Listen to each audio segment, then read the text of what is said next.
Olá, tudo bem com vocês?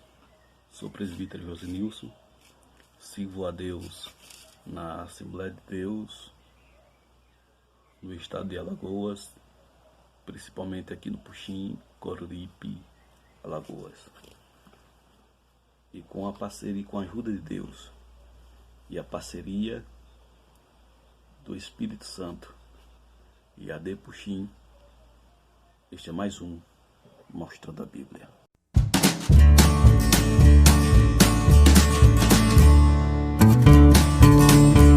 Esta parede proposital, porque este assunto que eu quero falar com vocês pode também ser usado em aulas para novos crentes, né? Em aulas para aqueles que ainda estão, vocês podem usar também para aqueles que vocês ainda estão trabalhando na construção espiritual desse crente, né? Mas vamos para a palavra no capítulo 1 de Efésios, né? Carta de Paulo para a igreja de Efésios, capítulo número 1, no versículo 12 a 14, que diz assim: com o fim de sermos para louvor da sua glória, nós o que primeiro esperamos em Cristo, em quem também vós estáis, depois que ouviste a palavra da verdade, o evangelho da vossa salvação, e tendo nele também crido, foste selado com o Espírito Santo da promessa, o qual é o penhor da vossa herança, para a redenção da possessão de Deus, para louvor da sua glória. Primeiro ponto importante, veja que o versículo 13 e o versículo 14, esses três versículos que lemos, ele deixa pontos específicos e muito importantes. Primeiro, o que é o selo? O que é um selo? Segundo o dicionário bíblico, o selo era um anel, lá no Antigo Testamento, era um anel com caracteres esculpidos, que servia para imprimir cartas ou papéis importantes.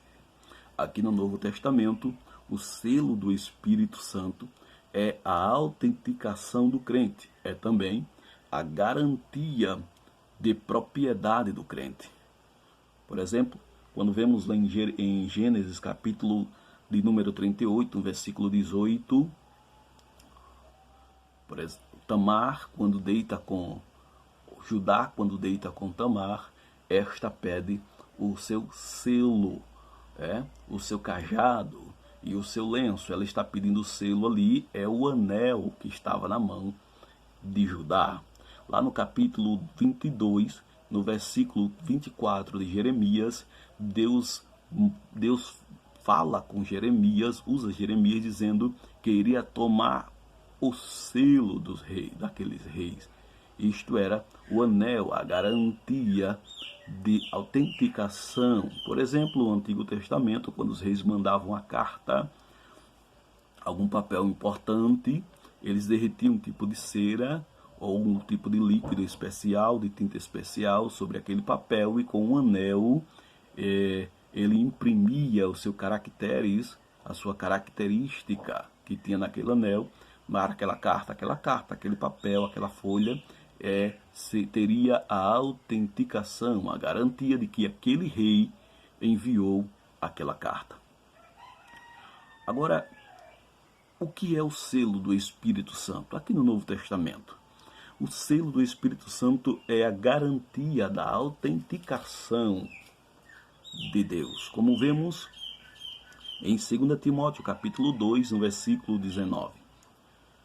É este selo que garante que o crente é verdadeiro, que o crente ele é autêntico, ele é um cristão de verdade.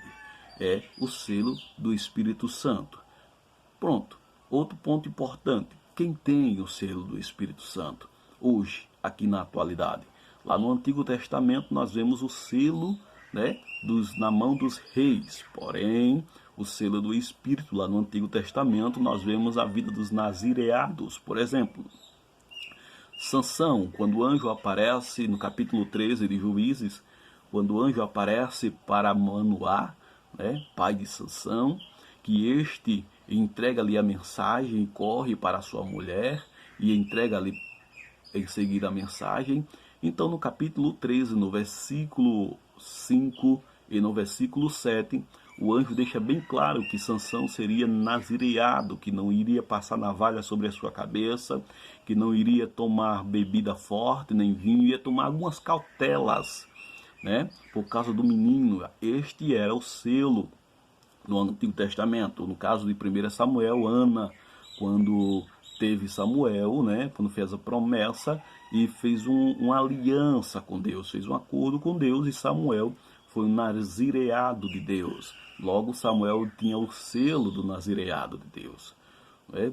Aqui no Novo Testamento, o selo não é mais os cabelos grandes, não é mais essas coisas todas que tinham no Antigo Testamento. O selo é uma marca, um sinal, que só tem essa marca, esse sinal, o crente em Cristo Jesus. Aquele que ouviu a palavra, o evangelho da verdade, o evangelho da salvação, acreditou neste evangelho e aceitou Jesus como salvador da sua alma, verdadeiramente, este recebe o selo do Espírito Santo. Este recebe a autenticação a partir do momento que o Espírito Santo passa a trabalhar verdadeiramente na vida deste crente.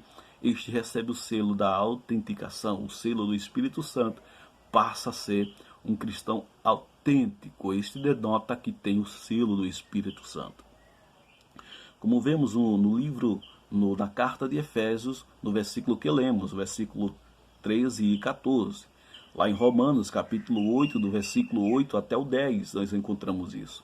Veja que Paulo diz aqui no versículo 13 do capítulo 1 de Efésios. Paulo escreve dizendo: em quem também vós estáis. Em quem? Em Cristo Jesus, que também vós estáis. Depois que ouviste a palavra da verdade. Aí Paulo descreve que palavra é esta? O evangelho da vossa salvação. Em quem também, Cristo Jesus, vós estáis, e ouviste a palavra da verdade, o evangelho da vossa salvação, e tendo nele crido, acreditado neste. Neste fostes selados com o Espírito Santo da promessa. Veja, recebeu, ouviu, acreditou e recebeu o selo do Espírito Santo da promessa, o selo da promessa de salvação. Importante observar este ponto aqui. O terceiro ponto que quero destacar aqui é por que ter o selo do Espírito Santo. Interessante. Primeiro, o que é o selo do Espírito? É a autenticação, é a garantia de possessão de Deus sobre a vida do crente. O segundo, quem tem? Somente o crente, somente o cristão, somente aquele que aceitou a Jesus como Salvador, que acreditou, que ouviu e acreditou. Pois a Bíblia diz que pela fé, porque pela fé foste salvo, né? Pela fé ouviste a palavra e pela fé foste salvo. Porém, no terceiro tópico aqui é por que precisamos ter o selo do Espírito? Por que precisamos ter? Precisamos, dois pontos aqui que eu quero destacar nesse tópico 3.